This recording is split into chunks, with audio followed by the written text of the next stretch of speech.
Welcome to 360 Tamil. இன்னைக்கு இந்த வீடியோல கிரைம் பேட்ரோல்ல இருக்க ஒரு பர்டிகுலர் எபிசோடு கதையை பத்தி தான் பார்க்க போறோம். இந்த கதை ஹிந்தில மட்டும் தான் இருக்கு, தமிழ்ல இல்ல. மேற்கொண்டு கண்டினியூ பண்ணி பாருங்க. நம்ம தொடர்ச்சியா கிரைம் பேட்ரோல் போட்டுட்டு இருக்கோம்ல, உங்களுக்கு அது பிடிச்சிருக்கா இல்ல மாத்தி போடலாமா இல்ல கிரைம் பேட்ரோலையே ஸ்டாப் பண்ணலாமா அப்படின்றதெல்லாம் கமெண்ட் செக்ஷன்ல சொல்லுங்க, நான் தெரிஞ்சுக்கிறேன். இந்த எபிசோட்ல நீங்க எதிர்பார்க்காத நிறைய ட்விஸ்ட் அண்ட் டர்ன்ஸ்லாம் வரும். கண்டிப்பா இந்த எபிசோடு உங்களுக்கு பிடிக்கும் நம்புறேன். எக்ஸ்பிளனேஷனுக்குள்ள போறதுக்கு முன்னாடி வீடியோக்கு ஒரு லைக்க போடுங்க. அது மூலியமா இந்த வீடியோ இன்னும் நிறைய பேர்கிட்ட கொண்டு போய் சேர்க்கப்படும். மேற்கொண்டு டைம் வேஸ்ட் பண்ணாம நம்ம நேரடியா எக்ஸ்பிளனேஷனுக்குள்ள போயிடலாம். எபிசோடு ஸ்டார்டிங் சீனே ஒரு சோஷியல் மீடியா இன்ஃப்ளூயன்சரை நமக்கு காட்டுறாங்க. இப்போ ஒரு பானிபூரி கடைக்கு தான் சாப்பிடறதுக்காக வந்திருக்காங்க. அதை vlog மாதிரி எடுக்கலான்ற மாதிரி vlog மாதிரி எடுத்துட்டு இருக்காங்க. இந்த அங்கிள் கடையில சூப்பரா இருக்கும், கண்டிப்பா வந்து ட்ரை பண்ணி பாருங்கன்ற மாதிரி உங்களோட ஃபேன்ஸ் கிட்டயும் சொல்லிட்டு இருக்காங்க. அப்படியே சில மாசம் கழிச்சு இந்த பொண்ணை நமக்கு காட்டுறாங்க. ரொம்ப சந்தோஷமா இருந்த இந்த பொண்ணோட முகம் இப்ப வாடி போயிருக்கு. என்ன பிரச்சனை அப்படின்ற மாதிரி எல்லா ஆடியன்ஸும் கேட்டுட்டு இருக்காங்க. நான் ஒரு விஷயத்த சொல்ல போறேன் அப்படின்ற மாதிரி ஆடியன்ஸ் கிட்ட சில விஷயங்களை ஷேர் பண்ணிட்டு இருக்காங்க. ரொம்ப சோகமா இருக்காங்க. சந்தோஷமா இருந்த என்னோட லைஃப் இப்படி மாறிடுச்சு, இதுக்கப்புறம் நான் வாழ விரும்பலன்ற மாதிரிலாம் சொல்லிட்டு இருக்காங்க. என்ன சொல்றீங்க, தப்பா எதுவும் பண்ணிடாதீங்க அப்படின்ற மாதிரி ஆடியன்ஸ் சொல்லிட்டு இருக்காங்க. ஆனா இந்த பொண்ணு இருக்காங்க பாத்தீங்களா, அந்த இடத்துல தூக்கு மாட்டி இறந்து போயிடுறாங்க. இந்த பொண்ணு ஒரு பகுதியில இருக்காங்கல்ல, அந்த பகுதியில இப்ப மீட்டிங் மாதிரி நடக்குது. முக்கியமான போலீஸுங்களாம் சேர்ந்து பேசுறதுக்காக தான் இந்த இடத்துக்கு வந்திருக்காங்க. ஆக்சுவலா சமீப காலமா நிறைய இளம்பெண்கள்லாம் காணாம போறாங்க. அதே மாதிரி இளம்பெண்கள் சூசைட்லாம் பண்ணிட்டு இருக்காங்க. சூசைட் பண்றதுக்கு போதுமான காரணம் உங்களுக்கு கிடைக்கல. எதனால இளம்பெண்கள் இப்படி இறந்து போயிட்டு இருக்காங்க, இதுக்கு பின்னாடி ஏதோ ஒரு காரணம் இருக்கு, அதை கண்டுபிடிக்கணும் அப்படின்ற மாதிரிலாம் டிஸ்கஸ் பண்றாங்க. இப்ப சானியான்ற ஒரு பொண்ணை நமக்கு காட்டுறாங்க. இவங்க கையில இருக்க ஒரு பிரேஸ்லெட்டை கலட்டுறாங்க. தூங்கிட்டு இருக்க இவங்க தங்கச்சிக்கு பக்கத்துல வச்சிட்டு இருக்காங்க. ஆக்சுவலா தங்கச்சி அடிக்கடி எனக்கு தாத்தான்ற மாதிரி கேட்டுட்டு இருப்பா, அதனால தான் தங்கச்சிக்கு தரலான்ற மாதிரி வைக்கிறாங்க. இப்ப தங்கச்சியை கொஞ்சம் சோகமா பார்த்துட்டு இருக்காங்க. இப்ப தங்கச்சிக்கு தெரியாம எங்கேயோ கிளம்ப போறாங்க போல. அந்த ரூம் கதவை திறந்துட்டு வெளியே வராங்க. ஆனா இவங்க கிளம்பிட்டு இருக்கிறத அம்மா கவனிச்சிடுறாங்க. சானியா, இந்த நேரத்துல எங்கம்மா கிளம்பிட்டு இருக்க அப்படின்ற மாதிரி கேக்குறாங்க. இல்லம்மா, வேலையில அவசரமா வர சொல்றாங்க, அதனால தான் போறேன், நான் சீக்கிரமா வந்துடுறேன் அப்படின்ற மாதிரிலாம் அம்மா கிட்ட சொல்றாங்க. இங்க இருந்து சோகமா கிளம்ப ஆரம்பிக்கிறாங்க. அப்படி நடந்து போயிட்டு இருக்கும் போது இவங்க அம்மா தங்கச்சி சேர்ந்து எடுத்த மாதிரி ஒரு போட்டோ இருக்கு. அதை பார்த்துக்கிட்டே போறாங்க. நமக்கும் பிளாஷ்பேக்கா காட்டுறாங்க. அப்பா சின்ன வயசுலயே இறந்து போயிட்டாரு போல. இவங்க தான் ஃபேமிலியை நல்லபடியா பார்த்துப்பாங்க. அம்மாக்கும் தங்கச்சிக்கும் இவங்களை ரொம்ப பிடிக்கும். இவங்க ஜாலியா விளையாண்ட விஷயத்தெல்லாம் நமக்கு காட்டுறாங்க. ஆக்சுவலா பொண்ணுக்கு கல்யாண வயசு வந்துருச்சுல, அம்மா என்ன சொல்றாங்கன்னா சாகில்னு ஒரு சம்பந்தம் வந்திருக்குமா, எனக்கு என்னமோ பையனை ரொம்ப பிடிச்சிருக்கு, கல்யாணம் பண்ணிக்கோ அப்படின்ற மாதிரிலாம் பொண்ணுகிட்ட கேக்குறாங்க. பொண்ணுக்கு பெருசா இப்போதைக்கு கல்யாணத்துல விருப்பம் இல்ல. இருந்தாலும் அம்மா இந்த அளவுக்கு கேக்குறாங்கல்ல, சரிம்மா நீங்க ஆசைப்படுறீங்கன்னா நான் கல்யாணம் பண்ணிக்கிறேன் அப்படின்ற மாதிரிலாம் சொல்லிடுறாங்க. இப்ப அம்மா சாகில் வீட்டை சேர்ந்தவங்க எல்லாம் வர வச்சிடுறாங்க. இப்ப சாகில் கிட்ட சகஜமா பேசிட்டு இருக்காங்க. பொண்ணு தானே காஃபி எடுத்துட்டு வரணும், இவங்க காஃபி எல்லாம் ரெடி பண்ணிட்டு இருக்காங்க. அப்ப தங்கச்சி இருக்கால, என்ன மாப்பிளைய பிடிச்சிருக்கான்ற மாதிரி கேக்குறா. அம்மாக்கு பிடிச்சிருந்தாலே எனக்கு ஓகே தான் அப்படின்ற மாதிரி இவங்க சொல்றாங்க. அப்போ உனக்கு பிடிக்கலையான்ற மாதிரி கிண்டல்லாம் தங்கச்சி பண்ணிட்டு இருக்கா. இப்ப இவங்களும் வெளியே காஃபி எல்லாம் தரதுக்காக வந்துடுறாங்க. மாப்பிள்ளை கிட்ட காஃபி எல்லாம் தந்துடுறாங்க. அந்த மாப்பிள்ளை இருக்காரு பாத்தீங்களா, கொஞ்சம் ஏற இறங்க இவங்களை பாக்குறாரு. அதாவது கொஞ்சம் தப்பா பாக்குறாரு. என்ன இந்த மனுஷன் பார்வையே சரியில்லையேன்ற மாதிரிலாம் இவங்க யோசிக்கிறாங்க. அப்படியே கட் பண்ணி ஒரு மாசம் கழிச்சு சானியாவோட வீட்டுல நடக்கிறத நமக்கு காட்டுறாங்க. அம்மாவும் தங்கச்சியும் நல்லா தூங்கிட்டு இருக்காங்க. அம்மாவோட ரூம்ல தான் நகைலாம் இருக்கு போல. அந்த ரூம்க்கு சைலண்டா சானியா வராங்க. அந்த ரூம்ல இருக்க நகை காசுன்னு எல்லாத்தையும் தூக்கிட்டு இருக்காங்க. எதுக்காக இந்த மாதிரி பண்றாங்கன்னு தெரியல. இப்ப வீட்டை விட்டு சைலண்டா கிளம்பிடுறாங்க. இவங்களுக்காக 2 பேர் வெயிட் பண்ணிட்டு இருக்காங்க. இவங்க 2 பேருமே சானியாவோட ஃப்ரெண்ட்ஸா இருப்பாங்க. 2 பேருமே வேற வேற கேஸ்ட சேர்ந்தவங்க. வீட்டுல எதிர்ப்பு தெரிவிச்சதுனால ஓடி போலான்னு முடிவு பண்ணிருக்காங்க. இப்ப சானியா இவங்க 2 பேர்கிட்ட எடுத்திருக்க நகையெல்லாம் தந்துட்டு இருக்காங்க. அதாவது இந்த நகையை வச்சு நீங்க ஒரு லைஃப் அமைச்சுக்கோங்க அப்படின்ற மாதிரிலாம் சொல்றாங்க. இந்த பையனோட பேரு ஆகாஷ் அப்படின்றது, பொண்ணோட பேரு ஈனா அப்படின்றது. இவங்க 2 பேருமே சானியாவோட ஃப்ரெண்ட்ஸா தான் இருப்பாங்க. இவங்க பாட்டுக்கு நகையெல்லாம் தந்துட்டாங்கல்ல, உன் கல்யாணத்துக்காக சேர்த்து வச்ச நகை இதை பாட்டுக்கு நீ எடுத்து தந்துட்ட, உனக்கு என்ன பண்ணுவ அப்படின்ற மாதிரிலாம் கேக்குறாங்க. நான் அதெல்லாம் மேனேஜ் பண்ணிக்கிறேன், இப்போதைக்கு இந்த நகை உங்களுக்கு தான் தேவை, நீங்க சேஃபான இடத்துல போய் இருங்கன்ற மாதிரிலாம் சொல்றாங்க. இப்ப அவங்க 2 பேருமே நன்றி சொல்லிட்டு இங்க இருந்து கிளம்பி போறாங்க. இப்ப கதை பிரசன்ட்டுக்கு வந்துருது. அதாவது சானியா கிளம்பி போனாங்கல்ல, அந்த சீனுக்கு வந்துருது. முழிச்சு பாக்குற தங்கச்சி என்ன பிரேஸ்லெட்டை வச்சுட்டு போயிருக்கான்ற மாதிரி யோசிக்கிறா. சரி அக்காக்கு கால் பண்ணுவோன்ற மாதிரி உடனே அக்காக்கு கால் பண்றா. இவங்களுமே போனை எடுக்கிறாங்க. நீ எங்கக்கா போன, எதுக்காக பிரேஸ்லெட்டை கழட்டி வச்சுட்டு போன அப்படின்ற மாதிரிலாம் கேக்குறா. உனக்கு பிடிக்கும்னு சொன்னல, அதனால தான் உனக்கே நான் தந்துட்டேன், அக்கா வேலை விஷயமா வெளியூருக்கு வந்திருக்கேன், சீக்கிரமா நான் திரும்பி வந்துருவேன்ற மாதிரிலாம் இவங்க பேசிட்டு இருக்காங்க. இப்ப இந்த தங்கச்சியும் பிரேஸ்லெட்டை பார்த்து பயங்கரமா சந்தோஷம்லாம் பட்டுட்டு இருக்கா. இப்ப போன் பேசிட்டு இருக்க சானியாவை நமக்கு காட்டுறாங்க. சானியாக்கு பின்னாடி ஆகாஷம் நடந்து வந்துட்டு இருக்காரு. ஆகாஷ பாக்குறதுக்காக தான் வந்திருக்காங்களா என்னன்னு நமக்கு கிளியரா தெரியல. இப்ப சானியா இருக்காங்கல்ல, யாரையோ பாக்குறதுக்காக வந்திருக்காங்க. நீ கேட்ட மாதிரி காசு இருக்கு, இதுக்கப்புறம் என்ன தொல்லை பண்ணாது அப்படின்ற மாதிரி அந்த மர்ம நபருக்கு காசெல்லாம் தராங்க. அவருமே சரின்ற மாதிரி காசெல்லாம் இவங்க கிட்ட இருந்து வாங்கிடுறாரு. அன்னைக்கு நைட்டு சானியா யாராலையோ அடிக்கப்படுறாங்க, கொல்லப்படுறாங்க. கொன்னது யாருன்றது நமக்கு தெரியல. ஒரு இடத்துல பாடி கிடைச்சிருக்கிறதா இன்ஸ்பெக்டருக்கு தகவல் கிடைச்சிருக்கும். அந்த ஸ்பாட்டுக்கு போலான்ற மாதிரி டீமை கூட்டிட்டு அந்த இடத்துக்கு வந்துடுறாரு. அந்த இடத்துல ஒரு பெண்ணோட பாடி தான் கிடைச்சிருக்கு, தலை இல்லாம கிடைச்சிருக்கு. என்ன தலை இல்லாம பாடி கிடைச்சிருக்கு? முதல்ல பாடி யாரோடதுன்னு கண்டுபிடிக்கணும், அப்புறம் தான் விசாரணை பண்ண முடியும்னு இவர் யோசிக்கிறாரு. மிஸ்ஸிங் கேஸ் ஃபைல் தான் கொண்டு வாங்கன்ற மாதிரி சொல்றாரு. சமீப காலமா ஒரு 6-7 பொண்ணுங்க காணாம போயிருக்காங்க. அந்த பொண்ணுங்களோட லிஸ்ட் எல்லாத்தையும் ஆளுங்க கொண்டு வந்துடுறாங்க. அதாவது இந்த பர்டிகுலர் வயசுல காணாம போனவங்களோட லிஸ்ட் தான் கொண்டு வந்திருக்காங்க. அதுல இருக்க ஒவ்வொரு போட்டோவையும் இவர் பார்த்துட்டு இருக்காரு. அதுலதான் இந்த சானியாவோட போட்டோவும் இருக்கிற மாதிரி நமக்கு காட்டுறாங்க. சானியாவோட போட்டோ மட்டும் இல்ல, சானியாக்கு ஈனான்னு ஒரு ஃப்ரெண்ட் இருந்த மாதிரி காமிச்சாங்க பாத்தீங்களா, அந்த பொண்ணோட போட்டோவும் இதுல இருக்கு. அந்த பொண்ணை மிஸ் ஆகுறாங்க போல. சோ கிடைச்சிருக்க பாடி சானியாவோட பாடியா இல்ல ஈனாவோட பாடியா இல்ல மத்தவங்களோட பாடியான்னு உங்களுக்கு கிளியரா தெரியல. ஆக்சுவலா பர்த் மார்க்னு சொல்லுவாங்கல்ல, அந்த மாதிரி அடையாளத்தை வச்சு செக் பண்ணி பாருங்கன்ற மாதிரி இன்ஸ்பெக்டர் சொல்றாரு. ஆளுங்களும் சரின்ற மாதிரிலாம் ஏத்துக்கிறாங்க. அப்படியே கட் பண்ணி பாஸ்ட்ல நடந்த விஷயத்தை நமக்கு காட்டுறாங்க. ஆகாஷும் சானியாவும் ஒரு ரூம்ல மீட் பண்றாங்க. ஆகாஷ் சானியா மேல தான் பயங்கரமா கோவப்பட்டு இருக்காரு. ஈனா காணாம போயிட்டா, சும்மா ஒன்னும் காணாம போல, நீ தந்த நகை எல்லாத்தையும் எடுத்து தான் காணாம போயிருக்கா, நீ தான் சேர்த்து வைக்கிற மாதிரி சேர்த்து வச்சுட்டு பிரிஸ்டியா அப்படின்ற மாதிரிலாம் ஆகாஷ் கோவப்படுறாரு. என் கையை முதல்ல விடுன்ற மாதிரி சானியா சொல்றாங்க. நானே எதுக்காக உங்க 2 பேரை பிரிக்க போறேன், நான்லாம் பிரிக்கல, ஒருவேளை பேரண்ட்ஸ் கண்டுபிடிச்சிருக்க வாய்ப்பு இருக்குன்ற மாதிரி சொல்றாங்க. இத பத்தி இவங்க 2 பேருமே ஒரு ஹோட்டல் ரூம்ல தான் டிஸ்கஸ் பண்ணிட்டு இருக்காங்க. அப்படி இவங்க டிஸ்கஸ் பண்ணிட்டு இருக்கும்போது ஈனாவோட அண்ணனும் அப்பாவும் இந்த இடத்துக்கு வந்துடுறாங்க. இந்த இடத்தை இவங்க எப்படி கண்டுபிடிச்சாங்க அப்படின்ற மாதிரி இவங்க 2 பேர் ஷாக் ஆகுறாங்க. வந்தா தொலைச்சிருவாங்க, நம்ம கிளம்பிடலாம் அப்படின்ற மாதிரி வேகமா இவங்க இங்க இருந்து கிளம்பிட்டு இருக்காங்க. இவங்க லிப்ட்ல இறங்கி போறாங்க. அப்பதான் அவங்க 2 பேர் மேல வராங்க. அவங்க 2 பேர் வந்தோடனே கரெக்டா இந்த ரூமை தான் செக் பண்றாங்க. இந்த ரூம்ல தான் இருந்திருக்காங்கன்னு அவங்களுக்கு தெரிஞ்சிருக்கு போல. ஆனா அவங்க 2 பேர் தான் தப்பிச்சிட்டாங்கல்ல, இவங்களுமே கடுப்பா வராங்க. ஒரு 6-7 பெண்கள் காணாம போயிருந்தாங்க பாத்தீங்களா, அவங்கள பத்திலாம் இவங்க போன் மூலியமா விசாரிச்சு பாக்குறாங்க. அதுல ஈனான்ற பொண்ணுக்கு வீட்டுல எதிர்ப்பு இருந்திருக்குன்னு இவங்களுக்கு தெரிய வருது. இப்ப ஈனாவோட அண்ணனை பார்த்து பேசுறதுக்காக வந்துடுறாங்க. கேட்கிற எல்லா கேள்விக்கும் அந்த அண்ணன் கொஞ்சம் குழப்பமா பதில் சொல்லிட்டாரு. பர்த் மார்க்க பத்தி எல்லாம் கேக்குறாங்க. அதெல்லாம் என்னோட அம்மாக்கு தான் தெரியும், எனக்கு தெரியாது அப்படின்ற மாதிரிலாம் இவர் சொல்லிட்டு இருக்காரு. கொஞ்சம் பதட்டமாவே பேசிட்டு இருக்காரு. இவங்களுமே சந்தேக பார்வை பார்த்துட்டு இந்த இடத்தை விட்டு கிளம்புறாங்க. இவங்க கிளம்பி போனோன்னா இவர் இருக்காரு பாத்தீங்களா, வேகமா ஒரு ரூம்குள்ள வராரு. அந்த ரூம்குள்ள யாரையோ லாக் பண்ணி வச்சிருக்காரு போல. ஓடியா போறன்ற மாதிரி ஒரு கட்டியை வச்சு பயங்கரமா அடிச்சிட்டு இருக்காரு. அந்த அண்ணன் பேரு ஆமித் அப்படின்றது, அவர் தான் ஈனாவை லாக் பண்ணி வச்சிருக்காரு போல. நமக்கு கிளியரா தெரியல. இந்த லேடி அசிஸ்டன்ட் இருக்காங்கல்ல, ஈனான்ற பொண்ணோட அண்ணனை விசாரிக்கிறதுக்காக போனேன், அவனோட பேச்சே சரியில்லை சார், டவுட்டா இருக்குன்ற மாதிரிலாம் சொல்லிட்டு இருக்காங்க. அப்பதான் வேற ஒரு அசிஸ்டன்ட் ஒரு தகவலை சொல்றதுக்காக வராரு. அந்த பாடியில பர்த் மார்க் இருக்கா பாருங்கன்ற மாதிரி சொன்னார் பாத்தீங்களா. செக் பண்ணதுல ஒரு விஷயம் தெரிஞ்சிருக்கு. அதாவது அந்த பொண்ணு வந்து டாட்டூ குத்தி இருக்காங்க, அதுக்கப்புறம் அந்த டாட்டூவை அழைச்சிருக்காங்க. ஒரு கெமிக்கல் அப்ளை பண்றது மூலியமா உடம்புல இருக்கிற டீடைல் எல்லாம் நல்லா தெரியும். அப்படி அவங்க அப்ளை பண்ணதுல தான் இந்த டாட்டூ உடம்புல குத்தப்பட்டிருக்கிறது உங்களுக்கு தெரிஞ்சிருக்கு. குத்தின டாட்டூவை அழிச்சிருக்கா. சரி, இந்த டாட்டூவை வச்சு நீங்க விசாரிச்சு பாருங்கன்ற மாதிரி இன்ஸ்பெக்டர் சொல்லிட்டாரு. இப்போ ஒரு இளம் பெண்ணு டாட்டூ ஷாப்க்கு தான் வந்திருக்காங்க. இந்த டாட்டூ கரெக்டா இருக்கும், இதை போட்டுருங்கன்ற மாதிரிலாம் சொல்லிட்டு இருக்காங்க.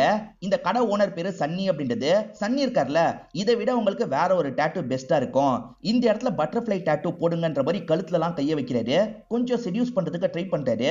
ஆனா இவங்க இருக்காங்கல்ல, இல்ல நான் சொன்ன மாதிரி கையிலேயே போட்டு விட்டுருங்கன்ற மாதிரி சொல்றாங்க. அப்போ ஓகே மேடம், அதே மாதிரி பண்ணிடலாம் அப்படின்ற மாதிரி இவர் சொல்றாரு. இவர் இந்த மாதிரிலாம் பேசிட்டு இருக்கும் போது தான் இவரோட ஒய்ஃப் இந்த இடத்துக்கு வராங்க.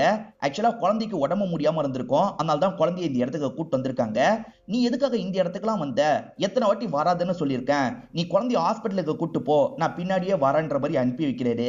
பாடி உடம்புல ஒரு டாட்டூ இருந்தது பாத்தீங்களா, அந்த டாட்டூ வச்சு ஒவ்வொரு டாட்டூ ஷாப்லயும் இவங்க விசாரணை பண்ணிட்டு இருக்காங்க. அதே மாதிரி காணாம போனதா கம்ப்ளைண்ட் கொடுத்தாங்கல்ல, அந்த ஃபேமிலிக்கும் இந்த டாட்டூ அனுப்பி வச்சிருக்காங்க. ஒவ்வொரு கடையா இவங்க விசாரிச்சுக்கிட்டே வந்துட்டு இருக்காங்க. கொஞ்ச நேரத்துக்கு முன்னாடி சன்னின்னு ஒருத்தரை காமிச்சாங்கல்ல, அவர் கடையிலயும் விசாரிக்கிறதுக்காக வந்திருக்காங்க. அவரும் டிசைனை பாக்குறாரு. ஆமா, இந்த மாதிரி டாட்டூ சிலருக்கு போட்ட ஞாபகம் எனக்கு இருக்கு, ஆனா நான் லிஸ்ட பார்த்தா தான் கண்டுபிடிக்க முடியும், அந்த ப்ராசஸ்லாம் லேட் ஆகும்ன்ற மாதிரி சொல்லிட்டாரு. எனக்கு கண்டிப்பா அந்த டீடைல்ஸ்லாம் வேணும், இதுதான் என்னோட போன் நம்பரு, எனக்கு டீடைல்ஸ் அனுப்பிடு அப்படின்ற மாதிரிலாம் சொல்றாங்க. சரி மேடம் அப்படின்ற மாதிரி இவர் நம்பரை நோட் பண்ணிக்கிறாரு. நீங்க எதுவும் டாட்டூ போடுறீங்களா மேடம், உங்களுக்கு போட்டா நல்லா இருக்கும்ன்ற மாதிரி இவங்க கிட்டே ஃப்ளோட் பண்றாரு. என்ன ஃப்ளோட் பண்றான் அப்படின்ற மாதிரி முறைச்சு ஒரு பார்வை பாக்குறாங்க. வேணா பரவாயில்ல மேடம், விட்டுங்க அப்படின்ற மாதிரிலாம் சொல்றாரு. மிஸ் ஆனதா கம்ப்ளைண்ட் கொடுத்த எல்லா ஃபேமிலிக்கும் டாட்டூவை அனுப்பி வச்சிருக்கிறதா சொன்னோம் பாத்தீங்களா, அந்த டாட்டூவை பார்த்துட்டு தங்கச்சியும் அம்மாவும் இந்த இடத்துக்கு வந்துடுறாங்க. இந்த மாதிரி டாட்டூ எங்க அக்கா தான் போட்டுந்தா அப்படின்ற மாதிரி சொல்றாங்க. என்ன சொல்றீங்க, கன்ஃபார்மா தெரியுமான்ற மாதிரி இந்த லேடி அசிஸ்டன்ட் கேக்குறாங்க. மேடம் எனக்கு கன்ஃபார்மா தெரியும், நான் ஒரு வாட்டி பார்த்திருக்கேன்ற மாதிரி இந்த தங்கச்சி சொல்றா. ஆக்சுவலா அது முதுவோட கீழ் இடத்துல தான் இருக்கும், தங்கச்சி ஒரு வாட்டி எதர்ச்சியா பார்த்திருப்பா. ஆக்சுவலா அந்த சானியா இருக்காங்கல்ல, சன்னியோட கடைக்கு வந்து தான் அந்த டாட்டூவை போட்டிருக்காங்க. அந்த விஷயத்த நமக்கு காட்டுறாங்க. இவங்களுக்கு அதை பத்திலாம் தெரியாது. சானியாவோட பாடி தான் கிடைச்சிருக்கு போலன்னு இன்ஸ்பெக்டருக்கு புரிஞ்சிருது. ஆனா அதை பத்தி பேரண்ட்ஸ் கிட்ட சொல்ல மாட்டாரு. எப்பத்துல இருந்து சானியா மிஸ் ஆகுறாங்க அப்படின்ற மாதிரிலாம் கேட்கறாரு. கடைசியா போன்ல பேசின மாதிரி காமிச்சாங்கல்ல, அதுதான் என்னோட அக்கா கிட்ட நான் கடைசியா பேசினேன். அதுக்கப்புறம் கால் பண்ணா அவளை ரீச் பண்ண முடியல. ஒரு வாரத்துக்கு மேல அவ காணோம் அப்படின்ற மாதிரிலாம் தங்கச்சி சொல்லிட்டு இருக்காங்க. ஒருவேளை சாகில் ஏதாவது பண்ணிருக்க வாய்ப்பு இருக்கான்ற மாதிரி அம்மா தங்கச்சியை பார்த்து கேக்குறாங்க. சாகிலா அது யாருன்ற மாதிரி இன்ஸ்பெக்டர் கேக்குறாரு. இப்ப சாகில பத்தி சொல்றாங்க. சாகிலுக்கும் என்னோட பொண்ணுக்கும் கல்யாணம் முடிஞ்சது. ஆனா சாகிலுக்கும் என்னோட பொண்ணுக்கும் அடிக்கடி பிரச்சனை வந்தது. அதனால தான் சாகில எதிர்த்து எங்க வீட்டுக்கே வந்துட்டா. இந்த மாதிரி ஒரு பிரச்சனை வேற போச்சுன்ற மாதிரி சொல்றாங்க. இப்ப அசிஸ்டன்ட் இருக்கார்ல, இந்த அம்மாவை பார்த்து அடையாளம் கண்டுபிடிச்சிடுறாரு. மேடம், நீங்க தானே சில மாசத்துக்கு முன்னாடி வீட்டுல நகைலாம் காணோம்னு கம்ப்ளைண்ட் கொடுத்தீங்க அப்படின்ற மாதிரி கேக்குறாரு. ஆமா சார், நான் தான் கொடுத்தேன்ற மாதிரி சொல்றாங்க. ஆக்சுவலா பொண்ணு வீட்டுல அம்மாக்கு தெரியாம நகையெல்லாம் திருடினாங்க பாத்தீங்களா, பொண்ணு திருடினான்றது அம்மாக்கு தெரியாது. யாரோ ஒரு திருடன் திருடிட்டான்ற மாதிரி கம்ப்ளைண்ட் எல்லாம் கொடுத்திருப்பாங்க. சாகிலுக்கும் சானியாக்கும் நடுவுல பிரச்சனைன்ற மாதிரி அம்மா சொன்னாங்கல்ல, அதுக்கு இந்த நகையும் ஒரு விதத்துல காரணம் அப்படின்ற மாதிரி சொல்றாங்க. ஏன்னா சாகிலுக்கு இவ்வளவு செய்யறோன்ற மாதிரி சொல்லியிருப்பாங்க. சொன்ன அளவுக்கு இவங்களால செஞ்சிருக்க முடியாது. அதனால சாகிலு ஸ்டார்டிங்ல இருந்தே கோவப்பட்டிருப்பாரு. என்ன பிரச்சனைன்னு எங்களுக்கு டீடைலா தெரியாது, ஆனா நகையும் அதுல ஒரு காரணம்ன்றது எங்களுக்கு தெரியும்ன்ற மாதிரி அம்மா சொல்றாங்க. இதெல்லாம் எதுக்காக கேக்குறீங்க சொல்லுங்கன்ற மாதிரி கேக்குறாங்க. சரி, இதுக்கப்புறமா மறைக்க வேணாம், சொல்லிடலாம் நினைக்கிறாங்க. எங்களுக்கு ஒரு பாடி கிடைச்சிருக்கு, அது உங்க பொண்ணோட பாடின்னு நினைக்கிறோம். டிஎன்ஏ டெஸ்ட் எடுத்தா தான் கன்ஃபார்ம் பண்ண முடியும்ன்ற மாதிரி சொல்லிட்டாரு. சாகில் மேல டவுட் இருக்கிறதா சொன்னாங்கல்ல, அதனால சாகில லாக் பண்ணிடுறாங்க. டிஎன்ஏ டெஸ்ட் மூலியமா அது சானியாவோட பாடின்றது கன்ஃபார்ம் ஆயிருது. சானியாவை நீ தானே கொலை பண்ண, எதுக்காக கொலை பண்ண, ஒழுங்கா சொல்லுன்ற மாதிரிலாம் இவர்கிட்ட கேக்குறாங்க. இது நான் கொலை பண்ணனா, நான்லாம் கொலை பண்ணல அப்படின்ற மாதிரி இவருமே சொல்லிட்டு இருக்காரு. நீ அந்த பொண்ணை பயங்கரமா டார்ச்சர் பண்ணிருக்க, அதனால தான் உன்னை விட்டுட்டு அம்மா வீட்டுக்கு போயிருக்கா. எதுக்காக டார்ச்சர் பண்ண, ஒழுங்கா சொல்லுன்ற மாதிரிலாம் கேக்குறாங்க. இவர் என்ன சொல்றாருன்னா, சொன்ன அளவுக்கு வரதட்சணையை கொண்டு வரல, அதனால கோவப்பட்டு திட்டினேன், அதுக்கு கோச்சுக்கிட்டு போயிட்டா, இதுக்கு நான் என்ன பண்ண முடியும் அப்படின்ற மாதிரிலாம் கேட்டுட்டு இருக்காரு. சானியா கடைசியா தங்கச்சி கிட்ட போன்ல பேசினாங்க பாத்தீங்களா, அப்ப அவங்களோட டவர் ரேஞ்ச் எங்க இருந்தது அப்படின்றத இவங்க கண்டுபிடிச்சிடுறாங்க. அதுக்கப்புறம் யாருக்கெல்லாம் கால் பண்ணிருக்காங்கன்னு செக் பண்றாங்க. மோனிகான்னு ஒரு பொண்ணுக்கு கால் பண்ணிருக்கிறது தெரிய வருது. அந்த மோனிகா ஃப்ரெண்டு போல சார், நிறைய வாட்டி கால் பண்ணி பேசியிருக்காங்கன்ற மாதிரி அசிஸ்டன்ட் சொல்லிட்டாரு. அப்ப அந்த ஃப்ரெண்டு கிட்ட விசாரிங்கன்ற மாதிரி இன்ஸ்பெக்டர் சொல்லிட்டாரு. இப்ப அசிஸ்டன்ட்டும் டீமும் சேர்ந்த மாதிரி அந்த பொண்ணு கிட்ட விசாரிக்கிறதுக்காக வந்துடுறாங்க. ஆமா சார், அன்னைக்கு கால் பண்ணி பேசினா காசு வேணும்ன்ற மாதிரி என்கிட்ட கேட்டான்ற மாதிரி இந்த மோனிகாவும் சொல்லிட்டு இருக்காங்க. ஆக்சுவலா சானியா ஈனாக்கும் ஆகாஷ்க்கும் ஹெல்ப் பண்ணாங்க பாத்தீங்களா, அதை பத்தி மோனிகாக்கும் தெரிஞ்சிருக்கு. வீட்டுல இருக்க நகையெல்லாம் எடுத்து தந்தா அப்படின்ற மாதிரி மோனிகா சொல்றாங்க. அப்ப வீட்டுல இருந்து நகையை திருடினதே சானியா தான் போல அப்படின்ற மாதிரி இவங்க யோசிக்கிறாங்க. சானியா தங்கச்சி கிட்ட போன்ல பேசினாங்கல்ல, அடுத்ததான் மோனிகா கிட்ட பேசியிருப்பாங்க. எனக்கு காசு வேணும்ன்ற மாதிரிலாம் கேட்டிருப்பாங்க. அந்த காசை கலெக்ட் பண்றதுக்காக கொஞ்ச நேரத்துல வீட்டுக்கு வந்திருப்பாங்க. மோனிகாவும் காசெல்லாம் எடுத்து வச்சிருப்பாங்க. என்ன பிரச்சனை அப்படின்ற மாதிரி கேட்டிருப்பாங்க. ப்ளீஸ் பிரச்சனையெல்லாம் கேட்காத, காசு மட்டும் தான்ற மாதிரி சானியா சொல்லியிருப்பாங்க. சரி இந்தா வச்சுக்கோன்ற மாதிரி இவங்களும் காசை தந்து அனுப்பி வச்சிருப்பாங்க. இதுதான் நடந்தது அப்படின்ற மாதிரிலாம் இந்த அசிஸ்டன்ட் கிட்ட சொல்லிட்டு இருக்காங்க. ஈனாவோட பேர் மட்டும் தானே உங்களுக்கு தெரியுது, அந்த பொண்ணோட ஃபேஸை பார்க்கணும்ன்ற மாதிரி ஃபேஸ் எல்லாம் கேட்டு இவங்க தெரிஞ்சுக்கிறாங்க. அந்த ஆகாஷை பத்தியும் தெரிஞ்சுக்கிறாங்க. அந்த ஈனாவும் மிஸ் ஆகுறாங்கன்றது இவங்களுக்கு தெரிய வருது. இப்ப சானியா கொல்லப்பட்டிருக்காங்க. அப்ப ரெண்டு பேர் கூடயும் காமனா இருக்கிறதுனா ஆகாஷ் தான். அந்த ஆகாஷ் எங்க இருக்கான்றதை விசாரிக்கணும். அந்த ஆகாஷோட டவர் ரேஞ்ச் எங்க இருக்குன்றதை நம்ம பார்க்கணும்ன்ற மாதிரிலாம் இவங்களுக்குள்ள பேசிட்டு இருக்காங்க. சாகிலுக்கும் சானியாக்கும் நடுவுல ரிலேஷன்ஷிப் ஸ்மூத்தா போலல, அதை பத்தி உங்களுக்கு தெரியுமான்ற மாதிரி மோனிகா கிட்ட கேக்குறாங்க. மோனிகா இருக்காங்கல்ல, அதை பத்திலாம் அவ என்கிட்ட சொல்லல சார் அப்படின்ற மாதிரி சொல்றாங்க. ஆனா நமக்கு அந்த விஷயத்தை காட்டுறாங்க. 8 மாசத்துக்கு முன்னாடி தான் இந்த விஷயம் நடந்திருக்கும். அதாவது 8 மாசத்துக்கு முன்னாடி தான் இவங்களுக்கு ஃபர்ஸ்ட் நைட் நடந்திருக்கும். இவருமே ஃபர்ஸ்ட் நைட் ரூம்குள்ள வராரு. அப்பதான் அவங்க இடுப்புல டாட்டூ குத்தி இருக்கிறது இவருக்கு தெரிய வருது. எதுக்காக டாட்டூ எல்லாம் குத்தி இருக்கன்ற மாதிரி கோவப்படுறாரு. மோசமான பொண்ணுங்க தான் டாட்டூ எல்லாம் குத்துவாங்கன்ற மாதிரி சொல்றாரு. உனக்கு ஆண் தானே டாட்டூ போட்டு விட்டான், இந்த இடத்துல போட விட்டியான்ற மாதிரிலாம் கேக்குறாரு. என்ன இவர் இப்படிலாம் பேசிட்டு இருக்காரு அப்படின்ற மாதிரி சானியா பயந்துட்டு இருக்காங்க. சாகில் இருக்கார்ல, நாளைக்கு முத வேலையா இந்த டாட்டூவை அழைக்கிறதுக்காக போனோம், அழைக்கலனா என்ன பண்ணுவனே தெரியாதுன்ற மாதிரி கோவப்படுறாரு. இப்ப பெட்ல வேணும்ட்டே வெள்ளை கலர் பெட்ஷீட்டை விரிக்கிறாரு. இவர் ஏன் இப்படி பண்றாருன்ற மாதிரிலாம் இவங்க யோசிச்சுட்டு இருக்காங்க. இப்ப பிசிக்கல் ரிலேஷன்ஷிப்லாம் வச்சு முடிச்சிடுறாங்க. அதுல ரத்தம் இருக்கான்ற மாதிரிலாம் எடுத்து செக் பண்றாரு. ரொம்ப பிற்போக்குவாதியா இருக்காருன்றது இவங்களுக்கு புரிஞ்சிருது. என்ன ரத்தம் இல்ல, அப்ப நீ வெர்ஜின் இல்லையான்ற மாதிரிலாம் கேட்டுட்டு இருக்காரு. நான் சின்ன வயசுல இருந்தே ஸ்போர்ட்ஸ் பிளேயரு, அதனால தான் பிளட் எல்லாம் வரல, பிளட் வரலனாலே அவங்க வெர்ஜினா இருக்க மாட்டாங்க, தப்பு பண்ணிருப்பாங்கன்னு அர்த்தம் கிடையாது, புரிஞ்சுக்கோங்கன்ற மாதிரிலாம் சொல்றாங்க. ஆனா இவர் ஏத்துக்க மாட்டாரு. பயங்கரமா ஒய்ஃப் மேல கோவப்படுறாரு. இதனால தான் இவங்க ரெண்டு பேருக்குள்ள அடிக்கடி சண்டைலாம் ஏற்பட்டிருக்கும் போல. இப்ப ஈனாவோட அப்பாவை நமக்கு காட்டுறாங்க. அண்ணன் லாக் பண்ணி வச்சிருந்தது ஈனான்ற மாதிரி தானே நம்ம நினைச்சோம். ஆனா ஈனாவை லாக் பண்ணி வச்சில்ல, ஆகாஷை தான் லாக் பண்ணி வச்சிருக்காங்க. இப்ப ஆகாஷ அங்க இருந்து இழுத்துட்டு போயிட்டு இருக்காங்க. இப்ப ஆளுங்க வேற சில தகவல்லாம் கண்டுபிடிச்சிருக்காங்க. அத பத்தி இன்ஸ்பெக்டர் கிட்ட சொல்றாங்க. அது என்னன்னு பாத்தீங்கன்னா, சானியா இருக்காங்கல்ல, ஆகாஷை மீட் பண்றதுக்காக ஒரு ஹோட்டலுக்கு போயிருக்காங்க. அந்த ஹோட்டல்ல இவங்க 2 பேர் இருக்கும்போது ஈனாவோட அண்ணனும் அப்பாவும் அந்த இடத்துக்கு தேடி வந்திருக்காங்க. இவங்க 2 பேரும் அங்க இருந்து பயந்து ஓடி இருக்காங்கன்ற மாதிரிலாம் சொல்றாரு. சானியாவை பத்தி தேடி போனாங்கல்ல, அப்பதான் அந்த ஹோட்டல்ல சிசிடிவி ஃபுட்டேஜ் எல்லாம் இவங்களுக்கு கிடைச்சிருக்கும். அது மூலியமா தான் அசிஸ்டன்ட் இந்த விஷயத்தெல்லாம் சொல்றாரு. இப்ப வேற ஒரு அசிஸ்டன்ட்டும் லேடி அசிஸ்டன்ட்டும் இருக்காங்க பாத்தீங்களா, அந்த ஆமிதோட வீட்டை செக் பண்றதுக்காக வராங்க. ஆனா பூட்டு போட்டிருக்கு. ஆமிது வீட்டுல இல்ல போலன்ற மாதிரி இவங்களும் கிளம்பலாம் நினைக்கிறாங்க. அப்படி நடந்து வந்துட்டு இருக்கும் போது யாரோ மூச்சு விடுறதுக்கு கஷ்டப்படுற மாதிரி உங்களுக்கு சவுண்ட் கேக்குது. ஆள் நடமாட்டம் இல்லாத ஒரு வீட்டுக்கிட்ட இருந்து தான் அந்த சவுண்ட் கேக்குது. செக் பண்ணி பார்க்கலான்ற மாதிரி இவங்க முடிவு பண்றாங்க. இப்ப அந்த வீட்டை நோக்கி வந்துட்டு இருக்காங்க. அந்த வீட்டை செக் பண்ணி பார்க்கும்போது அந்த இடத்துல ஆகாஷ் ரொம்ப கஷ்டப்பட்டு இருக்கிறது உங்களுக்கு தெரிய வருது. உடனே ஹாஸ்பிட்டலுக்கு கொண்டு போகணும்ன்ற மாதிரி யோசிக்கிறாங்க. இப்ப ஆகாஷ ஹாஸ்பிட்டல்ல சேர்த்துறாங்க. ஆகாஷம் என்ன நடந்தது அப்படின்றதெல்லாம் இந்த இடத்துல சொல்ல ஆரம்பிக்கிறாரு. ஆக்சுவலா ஈனா இருக்காங்கல்ல, திடீர்னு காணாம போயிருப்பாங்க. நகை நட்டுன்னு எல்லாத்தையும் தூக்கிட்டு போயிருப்பாங்க. இவருக்கு என்ன பண்றதுன்னு தெரியல. சானியாவை கூப்பிட்டு இந்த விஷயத்தெல்லாம் ஷேர் பண்றாரு. அதுக்காக தான் சார் சானியா கிட்ட நான் பேசினேன். நாங்க 2 பேருமே ரூம்ல இருக்கும்போது ஆளுங்க வந்தாங்க. அதனால 2 பேருமே பிரிஞ்சு போயிட்டோம் அப்படின்ற மாதிரிலாம் சொல்லிட்டாரு. ஈனா எப்பத்துல இருந்து மிஸ் ஆகுறாங்க தெளிவா சொல்லுங்கன்ற மாதிரி கேக்குறாங்க. இவரை எக்ஸ்பிளைன் பண்ண ஆரம்பிக்கிறாரு. ஈனாவும் இவரும் ஒரு ஹோட்டல் ரூம்ல தான் இருந்துட்டு இருக்காங்க. அப்ப ஈனா இருக்காங்கல்ல, சானியா தந்த நகையெல்லாம் சைலண்டா எடுத்து வச்சிட்டு இருக்காங்க. சவுண்ட் கேட்டு ஹஸ்பண்ட் முழிச்சிடுறாரு. என்னாச்சு அப்படின்ற மாதிரிலாம் கேக்குறாரு. ஒன்னும் இல்லைங்க, நான் பக்கத்துல இருக்க கடைக்கு தான் போக போறேன், நீங்க படுத்து ரெஸ்ட் எடுங்கன்ற மாதிரி சொல்றாங்க. சரின்ற மாதிரி இவரும் படுத்து ரெஸ்ட் எடுக்கிறாரு. இவங்க நகையை இங்க இருந்து தூக்கிட்டு போயிடுறாங்க. அப்படி போனவங்க திரும்பி வந்திருக்கவே மாட்டாங்க. என்னாச்சு ஏதாச்சுன்னு எனக்கு தெரியலன்ற மாதிரி சொல்றாரு. ஈனா வீட்டை விட்டு ஓடி போயிட்டாங்கன்னு முதல்ல பேரண்ட்ஸ்க்கு தெரியாது. அதனால தான் மிஸ்ஸிங் அப்படின்ற மாதிரி கம்ப்ளைண்ட் கொடுத்திருப்பாங்க. ஆகாஷ் என்ன சொல்றாருன்னா, பேரண்ட்ஸ் எங்க 2 பேர் மேலயும் கோபமா இருந்தாங்க, அதனால பேரண்ட்ஸ் கூட இப்படி பண்ணிருக்க வாய்ப்பு இருக்குன்ற மாதிரிலாம் சொல்றாரு. அப்பாவும் அண்ணனும் கூட ஏதாவது பண்ணிருக்க வாய்ப்பு இருக்குன்னு யோசிக்கிறாங்க. சன்னின்னு ஒருத்தனை காமிச்சாங்க பாத்தீங்களா, அவன் வர எல்லா கிளைண்ட் கிட்டயும் ஃப்ளோட்லாம் பண்ணுவான் போல. இப்போ வந்திருக்க பொண்ணு கிட்டயும் பயங்கரமா ஃப்ளோட் பண்றான். உங்களுக்கு இந்த இடத்துல போட்டா நல்லா இருக்கும், இந்த இடத்துல போட்டா நல்லா இருக்கும்ன்ற மாதிரி தப்பு தப்பா டச் பண்ணிட்டு இருக்கான். அந்த பொண்ணுமே சகஜமா தான் எடுத்துக்கிறாங்க. ஜாலியா இவங்க கிட்ட பேசிட்டு இருக்காங்க. இவனுமே ஜூஸ் குடிங்க, வேலையை ஆரம்பிப்போன்ற மாதிரி சொல்றான். ஈனாவோட அப்பாவும் அண்ணனும் ஈனாவையும் கொலை பண்ணிருக்கலாம், அதே மாதிரி ஹெல்ப் பண்ணான்றதுக்காக சானியாவையும் கொலை பண்ணிருக்கலாம் அப்படின்ற மாதிரி இவங்க யோசிக்கிறாங்க. ஆகாஷ கொல்றதுக்கு ட்ரை பண்ணிருக்காங்க, அதுக்குள்ள நம்ம சேவ் பண்ணிட்டோம் அப்படின்ற மாதிரி இவங்க யோசிச்சுட்டு இருக்காங்க. இப்பதான் அசிஸ்டன்ட்டுக்கு ஒரு தகவல் கிடைக்குது. அதாவது ஒரு ஆத்துக்கிட்ட 2-3 பாடி கிடைச்சிருக்குன்ற மாதிரி தான் தகவல் கிடைக்குது. இவங்களுமே வேகமா அந்த இடத்துக்கு வராங்க. பார்த்தா தலை இல்லாம 2-3 பொண்ணுங்களோட பாடி தான் இவங்களுக்கு கிடைச்சிருக்கு. தூர் வாரி இருப்பாங்க. அப்பதான் இந்த பாடி எல்லாம் கிடைச்சிருக்கு. கண்டிப்பா இதுல ஈனாவோட பாடியும் இருக்க வாய்ப்பு இருக்குன்னு இன்ஸ்பெக்டர் சொல்லிட்டாரு. இதை தாண்டி மிஸ்ஸிங் கம்ப்ளைண்ட் இருக்குல்ல, அது கூட மேட்ச் பண்ணுங்க, மத்த பாடியோட டீடைலும் கிடைக்கும்ன்ற மாதிரி சொல்லிட்டாரு. ஈனாவோட அண்ணனையும் அப்பாவையும் அமுக்கலான்னு பார்த்தா அவங்க எங்க போனாங்கன்னு தெரியல. இப்பதான் அசிஸ்டன்ட்டுக்கு புதுசா ஒரு டீடைல் கிடைச்சிருக்கு. சார், இறந்து போன எல்லா பொண்ணுங்களும் டாட்டூ குத்திருக்காங்க, அந்த டாட்டூ எல்லாத்தையும் ஒருத்தன் தான் போட்டிருக்கான்ற மாதிரி சன்னின்ற ஒருத்தனை பத்தி சொல்லிட்டாரு.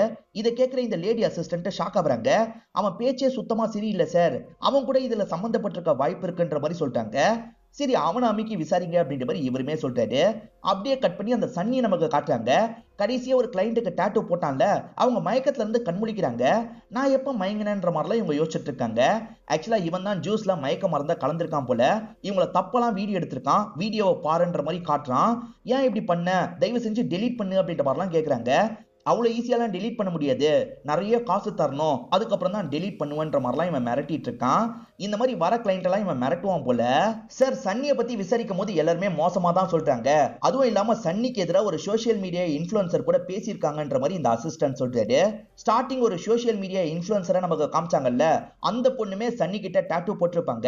ஆனா அவன் தப்பா வீடியோ எடுத்து மிரட்டியிருப்பான். அப்படி மிரட்டினதை பத்திலாம் அவங்க ஸ்டேட்மெண்ட்ல சொல்லியிருப்பாங்க. அதுக்கப்புறம் தான் அவங்க இறந்து போயிருப்பாங்க. ஸ்டார்டிங் அவங்க பேசினதை காட்டல, இப்பதான் நமக்கு புரிய வைக்கிறாங்க. இப்ப சன்னி மேல டவுட் வந்து இவங்க சன்னி அமைக்கிறாங்க. உன்கிட்ட டாட்டூ போட்ட நிறைய பெண்கள் தற்கொலை பண்ணிருக்காங்க, நிறைய பேர் காணாம போயிருக்காங்க, கொல்லப்பட்டிருக்காங்க, இதுக்கு காரணம் நீ தானே, ஒழுங்கா சொல்லுன்ற மாதிரிலாம் இவனை போட்டு பயங்கரமா அடிச்சிட்டு இருக்காங்க. அந்த சோசியல் மீடியா இன்ஃபுளுசர் பொண்ணு இருக்காங்கல்ல, அவன் தப்பா வீடியோ எடுத்து மிரட்டினா அப்படின்ற மாதிரி சொல்லியிருப்பாங்க. நீ மிரட்டினியா, ஒழுங்கா சொல்லுன்ற மாதிரிலாம் கேட்டுட்டு இருக்காங்க. ஈனாவோட சாவுக்கு நீ தானே காரணம், சானியாவோட சாவுக்கு நீ தானே காரணம், ஒழுங்கா சொல்லுன்ற மாதிரிலாம் அடிச்சிட்டு இருக்காங்க. சார் நிறுத்துங்க சார், எனக்கு தெரிஞ்சதை சொல்றேன்ற மாதிரி இவனும் சொல்ல ஆரம்பிக்கிறான். இப்பதான் சானியா சம்பந்தப்பட்ட ஒரு பிளாஷ்பேக்கை நமக்கு காட்டுறாங்க. ஹஸ்பண்ட் அதை அழைக்கணும்னு சொன்னார்ல, அதனால திரும்ப இவன் கடைக்கு வந்திருக்காங்க. மொத வாட்டி இவங்க தப்பிச்சிருப்பாங்க, இந்த வாட்டி விடக்கூடாதுன்ற மாதிரி யோசிக்கிறான். ஹஸ்பண்ட் ரொம்ப சந்தேகப்படுறவரு அப்படின்ற மாதிரிலாம் இவங்க சொல்றாங்க. மிரட்டுறாங்க. அப்ப நல்லா மிரட்டலான்ற மாதிரி இவன் முடிவு பண்றான். இந்த ஜூஸை குடிச்சிட்டு படுங்க மேடம்ன்ற மாதிரி சொல்றான். இவங்களுமே ஜூஸை குடிச்சிட்டு படுக்கிறாங்க. இவங்க மயங்கிடுறாங்க. இவன் இருக்கான் பாத்தீங்களா, இவங்களை தப்பாலாம் வீடியோ எடுத்து வச்சிடறான். இவங்க முழிக்கும் போது வீடியோவை இவங்க கிட்ட காட்டுறான். நான் கேட்கும் போதெல்லாம் நீ காசு தரணும், அப்படி இல்லைன்னு வச்சுக்கோ இந்த வீடியோவை உன்னோட ஹஸ்பண்டுக்கு அனுப்பிடுவேன்ற மாதிரி சொல்றான். இவங்களுமே ரொம்ப பயப்படுறாங்க. இவன் கேட்கும் போதெல்லாம் காசை தந்துகிட்டே இருப்பாங்க.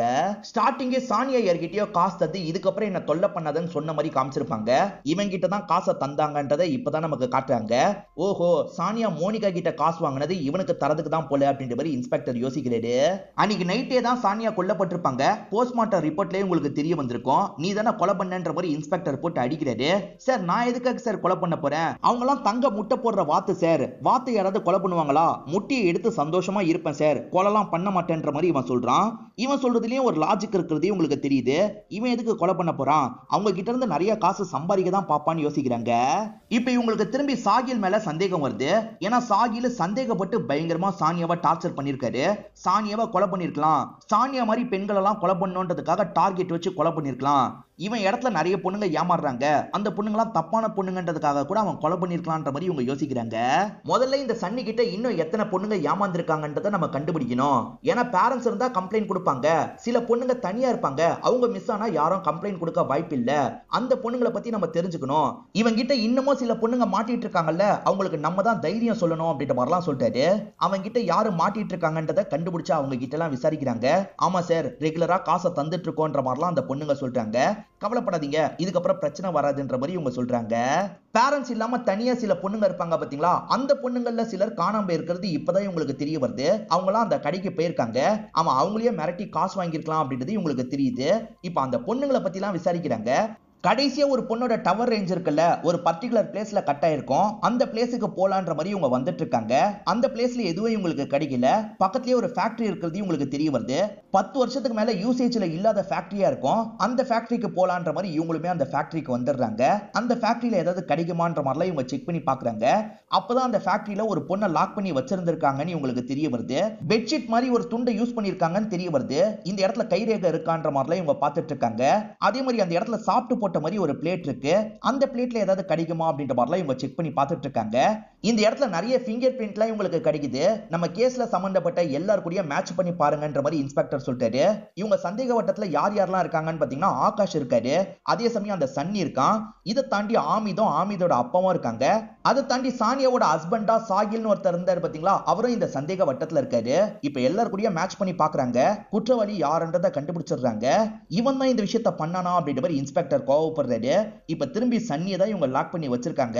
சன்னியை போட்டு பயங்கரமா இந்த இடத்துல அடிச்சிட்டு இருக்காங்க. இவன் தான் தெரிஞ்சதுக்கு அப்புறம் இவன் எங்க போனா வந்தான்றதை செக் பண்ணிருப்பாங்க. அந்த பர்டிகுலர் பகுதிக்கு இவன் போனது சிசிடிவில பதிவாயிருக்கு. நீ தான் இந்த விஷயத்த பண்ணிருக்க, ஏன்டா இப்படி பண்ணன்னு கேக்குறாரு.